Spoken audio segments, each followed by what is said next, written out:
Ops, mga master, teka, wag mo munang isroll. Sign na tong video na to para maglinis ka ng loaf mo, master. Itong bubong ng loaf ko, kanina puro dahon, ngayon nawalisan ko na. Hindi ko lang na video dahil nakakadumi talaga nito kanina. Ayan o, tignan nyo, ito yung mga winalis ko. Di ba ang dumi? Ang dami. Nakakabulok yan ang bubong natin, mga master, lalong masisira yung loaf. Pati itong loob ng loaf ko, tignan nyo naman, hindi ko na kasi nalilinis, halos isang linggo na. Pati yung dahon, no, dinutukanan ng alaga ko. Pero bago natin linisin to, pakawalan muna natin tong mga alaga natin. Kaya bilisan nyo na, magsilabas na kayo dyan, tara na! Kita nyo naman mga master, ha, wala nang harang, kaya dire-diretso na yung paglipad nila.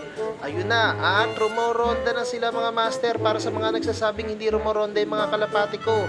Etong dalawang to, alam nyo na yan, tambay lang talaga yan. So wala tayong magagawa dyan.